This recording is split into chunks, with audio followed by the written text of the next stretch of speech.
Thanks for joining us on Beyond the Sermon, the podcast of First Methodist Church in Collingswood, New Jersey. Our goal is not only to share our sermons, but to go beyond the sermon in conversation about what we're learning and what God is doing in our lives and in our community. This sermon comes from our 2023 Lent sermon series, 7 Deadly Sins, the power of God to move us from death to new life. You can find more information about our church at fumccollingswood.org. Thanks for listening. All right, well, I'm sure that I am not the only one who's ever been in this situation. Maybe you can relate, maybe not. Maybe you're all better people than I am. But have you ever been driving down the road, maybe a little faster than you should be, a little faster than the posted speed limit, and you come up behind someone who's going significantly slower than you are? Anyone ever been in that situation? Yeah. All right. You don't have to raise your hands and incriminate yourselves. You can plead the fifth on that one. But what bubbles up inside of us when we find ourselves in that kind of a situation, when we're coming up behind someone, we're like, don't they know I've got somewhere to be? Don't they know it's dangerous to drive that slow? Don't they know whatever it is that's running through your head? And then you get up behind them and realize they are, in fact, going the speed limit.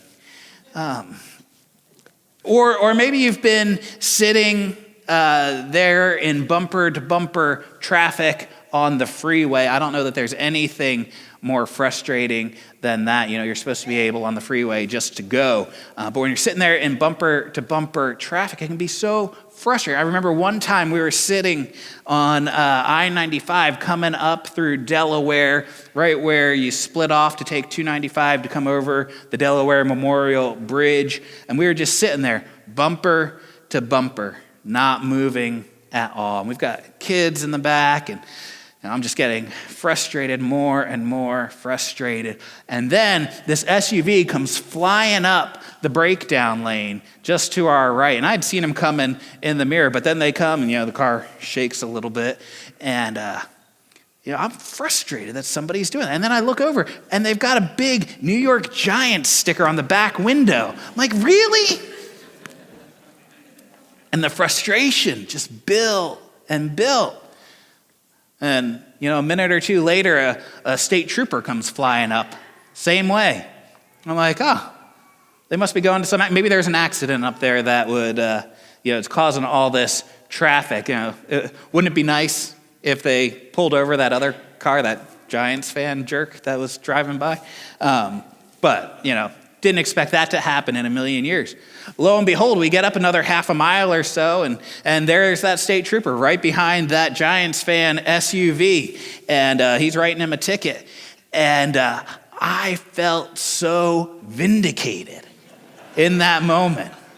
Since we were sitting there in bumper-to-bumper traffic, I think I even looked back and said, boys, this is why you don't become a Giants fan. Maybe it was a little more vindictive than vindicated, but you get the point, right? I'm sure I'm the only one who's had that kind of experience, but that anger just bubbles up inside of us sometimes. We've got a name for it, right? We call it road rage.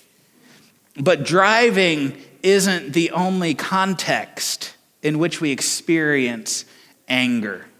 But regardless of that context, being angry isn't in and of itself automatically sinful, right? There are legitimate and appropriate times when we should be angry, right? When we see someone being abused or mistreated, when we witness injustice or a failure of justice, when we see that there are wrongs in the world that need to be righted, right? When we hear, like Jeremy was sharing, that 6,400 kids a day under the age of 5 are dying because they just don't have enough food, right? That should stir some anger in us. We watched last week a video about Don and Esther Parsons. We watched it in the first service this morning. And to see all those people displaced because of war, that kind of stuff should make us angry. There's an injustice being done. There's a wrong that needs to be righted. Being angry can, in fact, be holy, because even God gets angry. Throughout the Bible, we hear stories where God gets angry because his people are being oppressed, because the leaders who were appointed to lead the people were abusing their position or their power for their own gain or to lead people down a wrong path. Jesus got angry, right? When he walked into the temple that one day and he sees the money changers there trying to take advantage of these poor people who have come to offer their sacrifices to God, and they're exchanging the money and selling the animals at rates that are just abusive. They were taking advantage of these people who were just trying to live in a right relationship with God, and it made Jesus angry.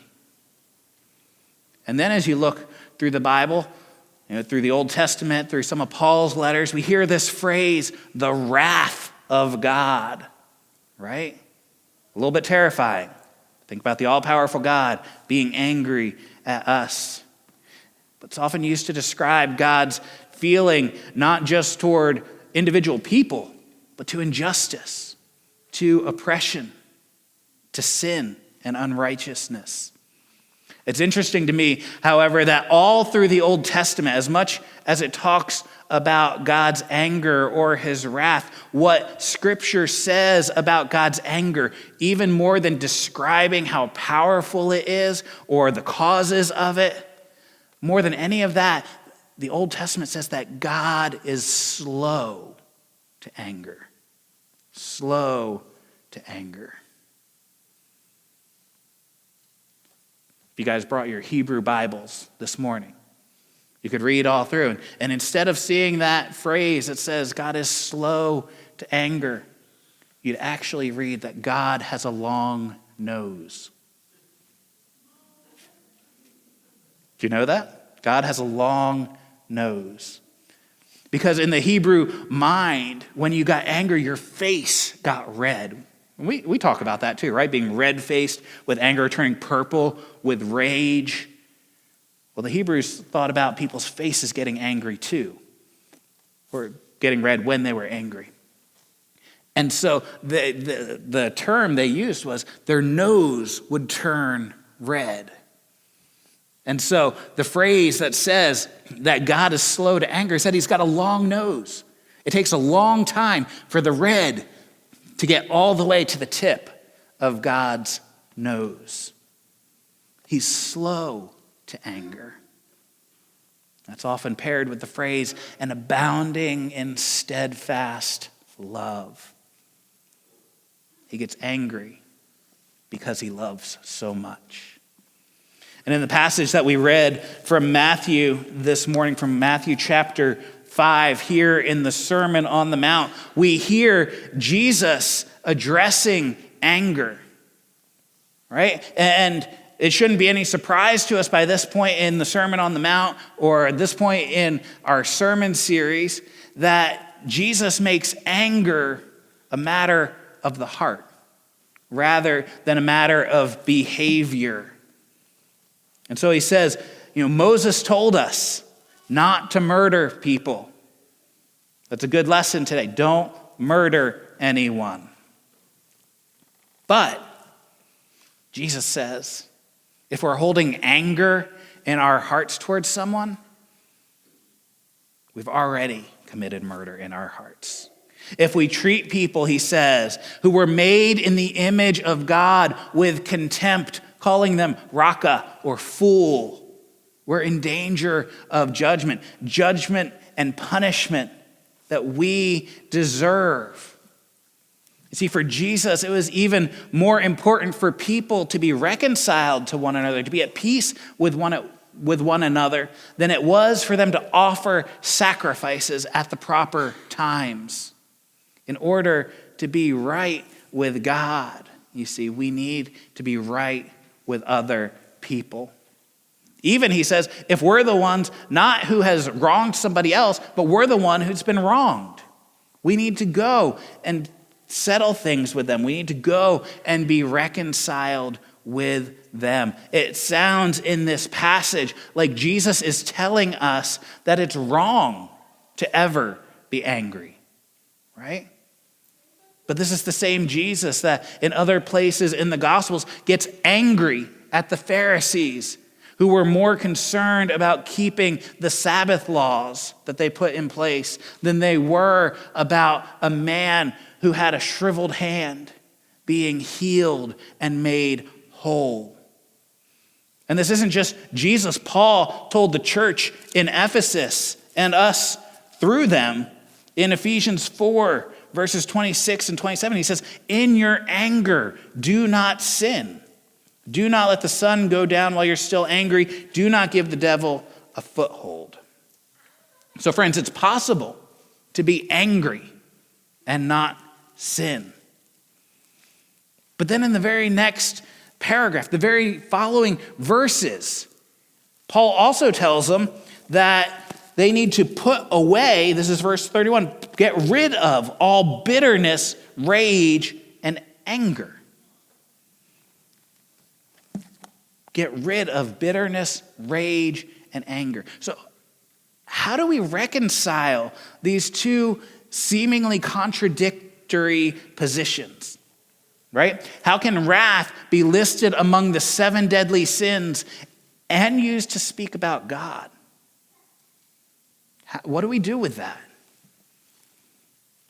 I think it's helpful at this point to remember that each of these 7 deadly sins that we've been talking about, and we've talked about envy and gluttony and sloth and a couple other ones in there, these 7 deadly sins, they come from a desire for something good. But that desire has been twisted. It's been disordered, or it's been pursued in an unhealthy way. And so in contrast to the sin like sloth, remember we said sloth was indifference. It was the opposite of love. Well, anger isn't the opposite of love. Anger is the result of love. It's a result of our passion. Rebecca DeYoung says in her book, Glittering Vices, that the fiercer the love and the greater the good at stake, the more intense our capacity for anger. Great love is the root of great anger. Great love is the root of great anger. We get angry when something we love is wronged. Something we love is treated poorly. And it's because of God's great love for people, for his creation, for goodness and justice, that he gets angry over those things. The problem of being angry comes when the thing we love is ourselves. When we fight for our own selfish causes rather than for justice. You see, what we are angry about is where we often go wrong. We've been offended. We've been disrespected. We've been wronged in some way. But how we are angry matters too. And we slip from appropriate anger into wrath when we become out of control or enraged or furious. When the shift takes place that moves us from anger to wrath, we move from anger over injustice or oppression, good things, which lead us to fight for justice or to right a wrong. And we shift to a desire to hurt someone, to make someone else pay, to get even or get revenge. It's pretty serious stuff. But I don't think we're just doomed to live in this wrathful kind of anger as long as we live in this world. I think God wants to do something in us to transform even our anger to look like his anger. Anger that's not kindled by selfishness and my offenses, but anger that's kindled by injustice. Anger that's fueled by love and a desire to bless someone else. We don't have to wait for God to do this work for us. We don't have to just sit back and wait for God to decide now's the right time to deal with our anger. We can cooperate. We can work with God in that work that he's doing. And Paul uses the words here and in other places in his letters. He says, get rid of these things. Put off the old self. Put to death the way you used to live, which includes this sinful kind of wrath and anger. I think in order to do that, it starts by paying attention to what makes us angry. What makes us angry? Am I getting angry about the things that God gets angry about? About injustice and oppression, false teaching, my own sin? Or am I getting angry because myself has been offended? I haven't gotten my preferences. I haven't gotten my way. My rights have been abused. It's an important question to ask. I think there are 3 warning lights that we need to watch for on the dashboard of our hearts. Right? You know, in the car, you've got your dashboard sitting there in front of you, and when your tire pressure gets too low, a light comes on. When your check engine light comes on, there's a problem you need to address. And sometimes it's just maintenance is required, and that there's something you need to do in order to keep your car running well. Well, there are warning lights that come up in our hearts as well, especially when it comes to anger.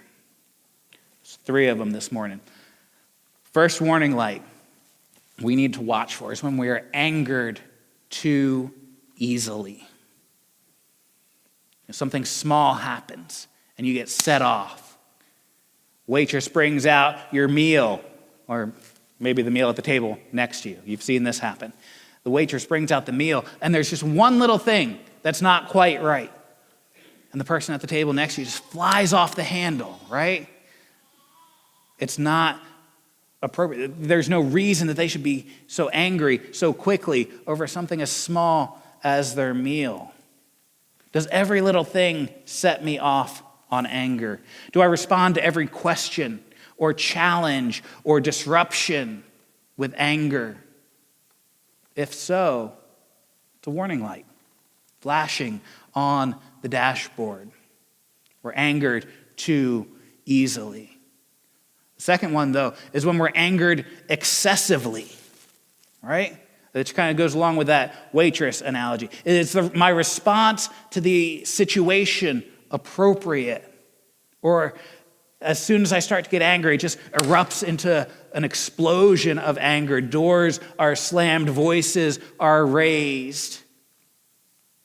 We fly off the handle in a way that doesn't reflect the situation involved. So we can be angered too easily. We can be angered too excessively. We can also be angered for too long. When we hold on to that anger, we hold on to the wrongs that have been done against us. And, am I able to forgive those past offenses? Or do I hold on to them? Do I hold them tight? Do I allow them to stack on top of each other, building and building and building, so that I stew on these things and let it grow into bitterness and resentment?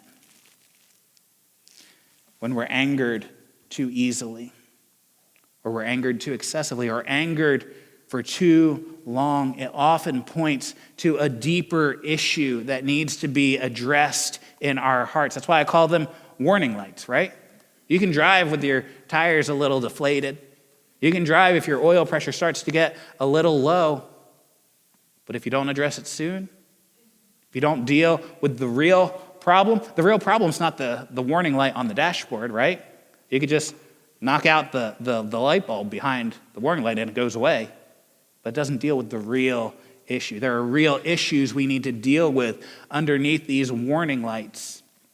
And I think there are two things in particular that we need to investigate when we find one or maybe multiple of these warning lights flashing on the dashboards of our hearts. Two questions we need to ask ourselves so we can work together with what God is trying to do in our hearts. First one, am I angry with God? Am I angry with God? Do I blame God for something that's happened or how I've been treated or a situation I've been involved in? When things don't go the way that we expected them to go or we hoped that they would turn out, it can be easy to hold that against God, to make an agreement in our heart that God could have done something, but he chose not to. And we can blame God for those things, even when there are other people involved who made their own choices.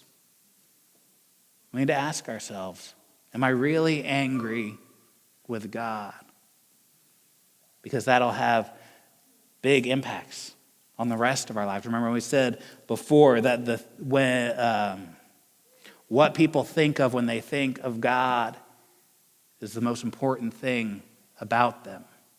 And if what we think of when we think of God is that God is to blame, that God is someone who could have done something about a situation and chose not to, that's going to impact the way we relate to God. It's going to impact the way we relate to one another.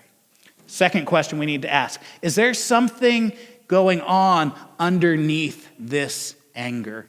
Is there another emotion that I'm experiencing that I don't want to deal with? Because anger is far more comfortable for us to feel and experience than is disappointment or hurt or grief or betrayal or sadness. It's also much more comfortable for those around us, right? We're okay with people being angry. Have you watched the news recently?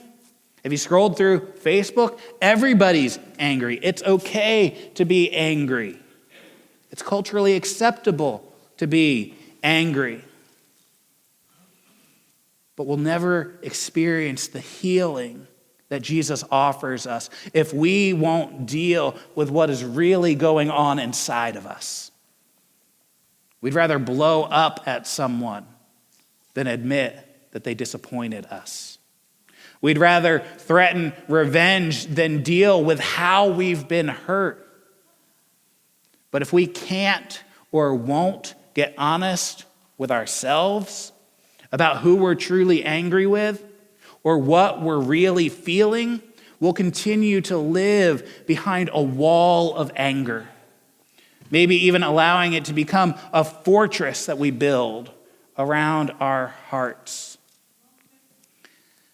After the accident that I was involved in during our first term in Uganda, after the initial shock wore off, a little ways into that process, I went through a season where I was angry. And it wasn't just one of the warning lights going off. It was probably all three of those warning lights going off. I'd get angry at the smallest things. And that anger would be far bigger than it should have been. And I stayed angry. Eventually, I realized that I was responding to too many situations, or how I was responding to too many situations. The strain it was putting on my relationships, and my relationships that mattered the most to me. But I didn't know what to do with that anger, that wrath that I was feeling in my heart. So I shoved it all down as deep as I could, tried to put a cap on top of it and seal it in there. And then instead of an eruption at every little thing, I just didn't feel much of anything at all. Because we can't choose which emotions we feel, right? We either feel all of them or we're feeling none of them. And it seemed to me better to feel nothing than to feel all that anger. So the explosions more or less stopped, but when they did happen, they were bigger, led to other bad choices. And it wasn't until much later That I learned that my anger wasn't about what was happening in any given moment. It was really anger towards God for allowing that accident to happen, for keeping us from getting into Congo in the way I thought we should on my timeline. And it wasn't even all anger in the first place. Underneath that anger, there was grief, and there was disappointment, and there was shame that had to be dealt with. So many other emotions that had to be sorted out and dealt with so that they could be acknowledged and given to God so that He could bring healing in those places. My anger wasn't really about any given situation. It was about much deeper things. The one practice that we need to embrace and incorporate into our lives if we want to deal with the unhealthy and unholy anger in our lives is forgiveness. We have to learn to forgive others for the times they've hurt us, for the times they've disappointed us. We have to learn to let go of the things that we hold against someone, whether they're sorry for it or not. This doesn't mean that we're okay with their choices or allow them to continue to hurt us or that there are no consequences or justice for what they've done. It doesn't mean that we don't feel anything anymore or that we forget what has happened or that somehow everything's okay between us. It just means that we're choosing not to hold someone's actions against them. We're choosing to have a right heart attitude toward them, choosing to bless and not choosing to curse. We have to learn to forgive other people. But there are other times we have to learn to forgive ourselves. Right? Sometimes we're the ones who have wronged ourselves for the times we haven't lived up to our own expectations, the times we've hurt ourselves by the choices that we've made. Friends, if God can forgive us for all the times we've sinned against Him, and He can and He will, maybe we should be able to learn to forgive ourselves as well. We have to forgive others. We have to learn to forgive ourselves. But I think sometimes we even have to learn to forgive God, which sounds kind of weird since God hasn't done anything wrong, right? But our ideas about God and our expectations of how God works or should work or didn't work, the box we've put Him in. What we think about God is the most important thing about us. What we think about when we think about God is the most important thing about us. And there are times where even though God hasn't done anything wrong, we have to forgive Him for our expectations. We have to really forgive ourselves for our wrong expectations. We have to give God the freedom to work the way God is going to work. Forgiveness is both a choice and a process. It's something we have to choose, and it's something we have to keep choosing. But it's the only way that we can break free from the wrath that can so easily consume our lives. The only way that we can live at peace with one another and with God. So this morning, as we close, I'm going to pray in a minute, and then we're going to sing. The altar, as always, is open. And the place where you're seated in your pew is a place where you can meet God as well. But I want to invite you to have a conversation with God. I want to invite you to have a conversation with God about the anger that may be in your heart and what's really going on underneath that anger. that you need to deal with and that you need to let him deal with. I want to invite you to have a conversation with God about the unforgiveness in your heart, the things you're still holding against other people, the things you can't seem to forgive yourself for the ways your expectations of God haven't met the way he really works. I want to invite you to talk to God this morning about anything that he's brought up and is stirring in your heart. The altar's open. Your pew's a great place to have that conversation. But I invite you to talk with God this morning and let him heal the anger in your hearts today.